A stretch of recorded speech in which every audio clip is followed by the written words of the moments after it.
Brought to you by Palvi Agrico. पालवी ॲग्रिको, भारताचा पहिला AI तंत्रज्ञानावर आधारित B2B आणि B2C ई-कॉमर्स प्लॅटफॉर्म. शेतीसाठी जे काही लागणार थेट तुमच्या बांधावर पोहोचणार, मोबाईलच्या एका क्लिकवर. निवडणुका येत जात राहतील. अंतरिम आदेश देण्याऐवजी मूळ याचिकांवरच अंतिम निर्णय देण्याची वेळ आलेली आहे असं म्हटलंय जस्टिस सूर्यकांत यांनी. ठाकरेंच्या शिवसेनेच्या वकिलाला त्यांनी याच वेळेस सरन्यायाधीशांचा सल्ला घेण्याचे सुद्धा सूचित केलेलं आहे. नेमकं ठाकरेंच्या शिवसेनेच्या वकिलाला असा सल्ला हा जस्टिस सूर्यकांत यांनी का दिला आणि काल शिवसेना पक्ष आणि पक्षचिन्हाच्या सुनावणीच्या वेळेस दोन महत्त्वाचे मुद्दे समोर आले, ते नेमके कोणते होते याच्याबद्दलची माहिती घेऊयात या व्हिडिओमधनं. नमस्कार, मी हर्षदा परब. शिवसेना पक्ष आणि पक्षचिन्हाच्या संदर्भातली सुनावणी काल सुप्रीम कोर्टामध्ये सुरू झाली. त्यावेळेस ही सुनावणी झाली नाही, तर यावेळेस चर्चा करून 12, 13 आणि 14 नोव्हेंबरला याच्याबद्दलची सलग सुनावणी घेण्याच्या संदर्भामध्ये सुप्रीम कोर्टानं उल्लेख केला. जस्टिस सूर्यकांत यांच्या खंडपीठासमोर शिवसेना पक्ष आणि पक्षचिन्हाच्या संदर्भातली ही सुनावणी होती. त्यावेळेस एकनाथ शिंदेंच्या शिवसेनेच्या वकिलानं ही सुनावणी डिसेंबरमध्ये घेण्यासाठीची मागणी केली आणि ठाकरेंच्या शिवसेनेकडनं वकील कपिल सिब्बल यांनी ही सुनावणी नोव्हेंबर महिन्यामध्ये घेतली जावी अशी मागणी केली. कोर्टाला विनंती करत असताना त्यांनी सांगितलं की जानेवारी महिन्यामध्ये स्थानिक स्वराज्य संस्थांच्या निवडणुका येणार आहेत, तर त्याच्या आधीच या संदर्भातला अंतिम सुनावणी ही घेतली जावी आणि ठाकरेंच्या वकिलाचं हे मागणं, ही विनंती जस्टिस सूर्यकांत यांनी मान्य केली आणि नोव्हेंबर महिन्यामध्ये सुनावणी घेण्याचं त्यांनी जाहीर केलं. 12 तारखेला आणि 13 तारखेला आणि 14 तारखेला या संदर्भातली त्यामुळे सुनावणी होणार आहे. 12 तारखेला ही सुनावणी, अंतिम सुनावणी जी आहे ती पूर्ण झाली नाही, तर 13 आणि 14 तारखेला सुद्धा सलग सुनावणी आपण घेऊ असं जस्टिस सूर्यकांत यांनी त्यावेळेस सांगितलं. आणि त्याच वेळेस त्यांनी एका गोष्टीचा उल्लेख केला, ते म्हणजे की लवकरात लवकर याच्या संदर्भातला निर्णय घेतला गेला पाहिजे आणि म्हणूनच नोव्हेंबर महिन्यामध्ये शिवसेना पक्ष आणि पक्षचिन्हाच्या संदर्भातला अंतिम सुनावणी होईल आणि अंतिम निर्णय येईल असं म्हटलं जात आहे. पण त्याच वेळेस आणखीन एका मुद्द्यावर सुद्धा ठाकरेंचे वकील असलेल्या कपिल सिब्बल यांनी जस्टिस सूर्यकांत यांच्यासमोर मागणी केली. त्यांनी असं सांगितलं की आमदार अपात्रता प्रकरणाची सुनावणी सुद्धा नोव्हेंबर महिन्यात घेतली जावी. यावेळेस बोलत असताना जस्टिस सूर्यकांत यांनी ठाकरेंचे वकील असलेल्या कपिल सिब्बल यांना सरन्यायाधीश भूषण गवई यांचा सल्ला घेण्याचे आदेश दिले. आमदार अपात्रता प्रकरणाची सुनावणी ही सरन्यायाधीशांसमोर सुरू आहे.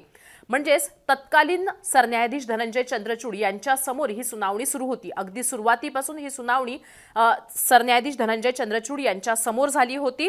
10 नोव्हेंबरला सरन्यायाधीश धनंजय चंद्रचूड हे रिटायर्ड झाले.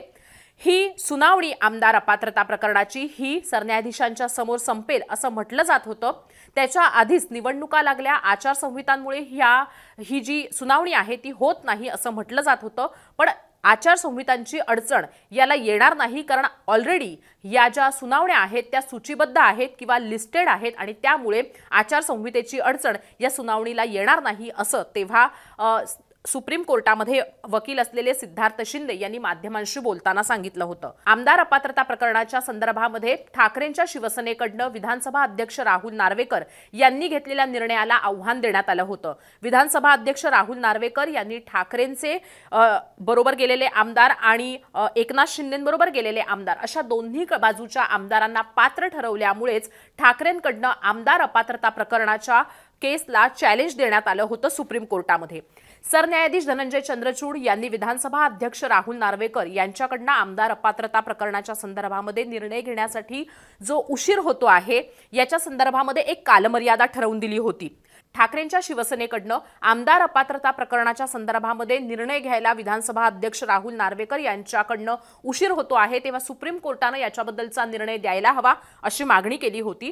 आणि त्यावेळेस तत्कालीन सरन्यायाधीश धनंजय चंद्रचूड यांनी आमदार अपात्रता प्रकरणाच्या संदर्भामध्ये निर्णय घेण्याचा अधिकार हा विधानसभा अध्यक्षांचा आहे असं सांगत लवकरात लवकर याच्याबद्दलचा निर्णय घेतला गेला पाहिजे असं सूचित केलं विधानसभा अध्यक्षांना आणि त्याचबरोबर कालमर्यादा सुद्धा ठरवून दिली होती.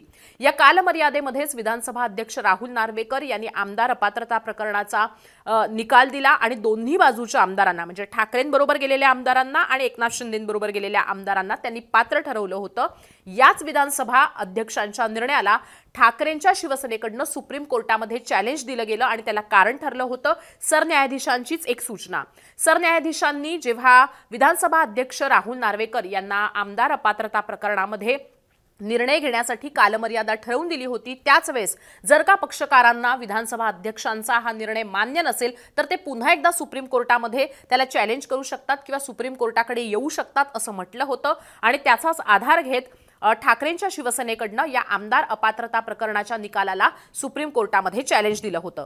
आता काल जेव्हा शिवसेना पक्ष आणि पक्षचिन्हाच्या संदर्भातली सुनावणी झाली त्याच वेळेस वकील कपिल सिब्बल यांनी हा मुद्दा समोर आणला आणि आमदार अपात्रता प्रकरणाची सुनावणी घेण्याची सुद्धा मागणी केली। मुळात हे प्रकरण सरन्यायाधीशांसमोर सुरू असल्यामुळे सरन्यायाधीशांचा सल्ला घेण्याची सूचना ही जस्टिस सूर्यकांत यांनी केली आहे। आता सरन्यायाधीशांच्या सल्ल्यानंतर किंवा सरन्यायाधीशांनी सांगितलं तरच याच्या संदर्भाची सुनावणी होऊ शकते। नोव्हेंबर महिन्यामध्ये शिवसेना पक्ष आणि पक्षचिन्हाच्या संदर्भामध्ये सुनावणी होईल, त्याच वेळेस आमदार अपात्रता प्रकरणाची सुनावणी होण्याच्या संदर्भामध्ये आता विशेष लक्ष लागलेलं आहे ते म्हणजे सरन्यायाधीश भूषण गवई हे नेमकं या संदर्भामध्ये काय म्हणतात त्याकडे। काल शिवसेना पक्ष आणि पक्षचिन्हाच्या या सुनावणीच्या वेळेस सुनावणी झाली नाही, पण मात्र या दोन मुद्द्यांवर विशेषत्वानं भर देण्यात आला। आता असं म्हटलं जातंय ते म्हणजे की नोव्हेंबर महिन्यामध्ये आमदार अपात्रता प्रकरणाची सुनावणी जर होणार असेल म्हणजे शिवसेना आमदार अपात्रता प्रकरणाची सुनावणी होणार असेल तर राष्ट्रवादी काँग्रेस आमदार अपात्रता प्रकरणाची सुद्धा सुनावणी होणार का?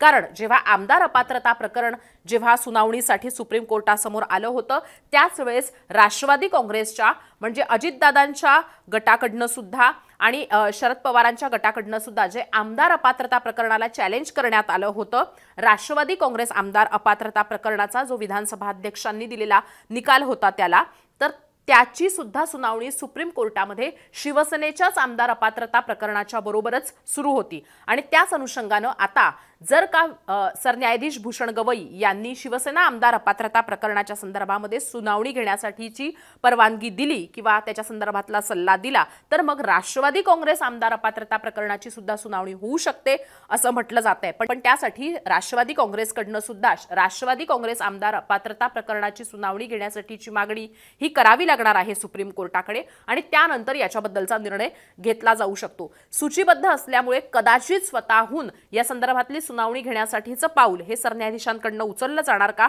हे बघणं महत्त्वाचं राहणार आहे। त्यामुळेच काल शिवसेना आमदार अपात्रता प्रकरणाच्या संदर्भामध्ये आणि शिवसेना पक्ष आणि पक्षचिन्हाच्या संदर्भामध्ये काल कोर्टामध्ये झालेल्या या चर्चेनंतर किंवा ठरलेल्या गोष्टींनंतर पुढे काय होतं हे बघणं उत्सुकतेचं असेल।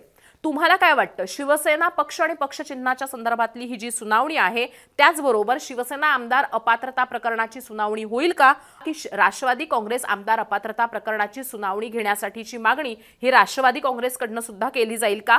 तुमचं मत कमेंट बॉक्समध्ये नक्की कळवा आणि तसंच अशा पद्धतीचे कोर्टातले आणि विशेषत्वानं राजकीय घडामोडींच्या संदर्भातले महत्त्वाचे व्हिडिओ आणि विश्लेषण जाणून घेण्यासाठी मुंबई तकचं YouTube चॅनल नक्की सबस्क्राईब करा।